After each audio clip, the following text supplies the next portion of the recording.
Hello everyone. Happy Tuesday. It's beautiful Tuesday morning. Look at the skies, blue skies, white clouds. I'm at a coffee shop. Hansel and Gretel. What a beautiful name of a coffee shop. If you have read fairy tales to yourself or your kids, you would know what I mean by Hansel and Gretel. Coffee shop that serves extremely tasty pastries. Well, today I want to talk about one of the core philosophies of Apple, which is which is a quote by a gentleman called Alan Kay. Steve Jobs has talked about this quote more than often in a lot of interviews as well as presentation. This is the quote: "People who are really serious about software should make their own hardware." Now, what does that mean? So you look at the philosophy of Microsoft, not today's Microsoft, but Microsoft in the 90s and early 2000s. They only build software. They don't build hardware. What Microsoft does is builds Windows operating system and then gives that Windows operating system to Dell, HP, Gateway, Lenovo, Sony, pick your favorite laptop maker, Acer, and then they install the Windows. They build the laptop. Now every laptop has different microprocessor, different memory, different hard disk from various suppliers, and Windows has to take care of all of them, all the suppliers. There's going to be a Pentium chip in it. There's going to be an AMD chip. Some laptops will have it. Some laptops will have Chinese-made chips. Windows caters to everybody. Windows Sab Ke Hai, or as in politics they say Nitish Sab Ke Hai, right? Windows operating system's job is to work with all the laptop manufacturers. But what Steve Jobs is saying is that if you're serious about software, like if you want your software to work extremely well, then you have to also build your own hardware, because then only you can control what the device will do with your software. And that is why the laptop that MacBook that you have runs macOS. macOS operating system has only one client, the hardware team of Apple. And Macintosh has just one chip, the M series chip that Apple makes. So Apple makes the M series chip, Apple makes the macOS software operating system.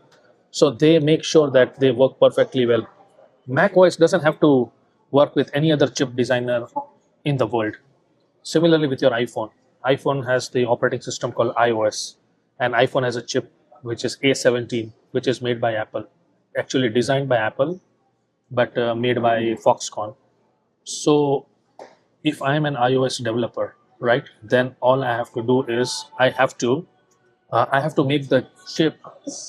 I have to make my operating system to work with only one chip, which is a A11, A17 chip of iPhone.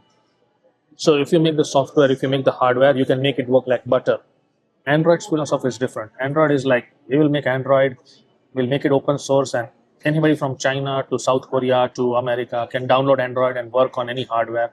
And if there's a problem, we will fix the Android. So Android caters to everybody. So it is called lowest common denominator. So experience, according to Apple, is not as good as iPhone, which kind of makes sense. If one shop is just selling vada pav, they can perfect the recipe. But if one shop is selling vada pav, samosa, jalebi, papda, gatia, chivda, then their attention is distributed among different dishes, and it is not possible for them to make the best of anything because they are catering to different customers. Now, Naval Ravikant has a different take on the same code. Now, fast forward, this is the AI age, and hardware is replaced by model. So, what Naval Ravikant says is people who are serious about software train their own models. What does that mean? Right now, if you're a software developer, you are not writing code, you are just telling the model what to do, and it is writing the code. Now, Apple has licensed Gemini model from Google. Now, Gemini model is trained on millions of things, among which a small part is programming languages. And even among the programming languages, Gemini model is trained on Java, C++, Oracle, SQL, Python, and on and on and on and on. But Apple requires the model to only work with Apple languages, correct? So what Apple cares about is that Apple says, hey, as an Apple, we only work with Swift, Objective C, Swift UI, Metal, Xcode, Apple's SDKs, and Apple's design language, human interface language. So if Apple believed in the Allen Kay code, it would get a model, train the model only on the things that it is using. Apple doesn't care if Gemini knows Java because Apple doesn't use Java. Apple doesn't care if Gemini uses Python because Apple doesn't use Python. So if Apple was following the Allen Kay's advice, it would create a special model with only the technologies it wants to use, which means that model will be super deep, super smart in Objective-C and Swift. And it will be dumb in Python, but Apple doesn't care because Apple doesn't use Python.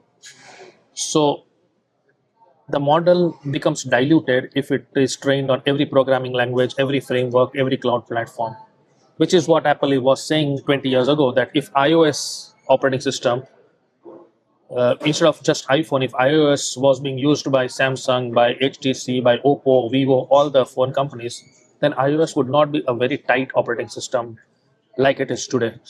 Because when you are coding for just one hardware, you make it a very tight system. When you are coding for everybody else, you have to make changes in the operating system, which is not more optimal change. Because NVIDIA's chip will work differently, Intel's chip will work little differently, AMD's chip will work little differently, and iOS has to work on all different chips, and Chinese companies' chips will work a little differently. So there will be compromises made in iOS to accommodate all other chip designs. But right now, iOS has to be designed only for one chip, which is A17 processor. So it is going to be perfect. Similarly, what Naval Ravikant is saying is that Apple sooner or later should train its own model to specific its use. If they don't do that, then their software code that they are going to write will be less optimal, which Steve Jobs will not like it. I hope this analogy makes sense. People who are serious about software should make their own hardware. That was 20 years ago. People who are serious about software today should train their own model. That is Naval Ravikant's state as of today. Thanks for watching the video. Until next time, bye-bye.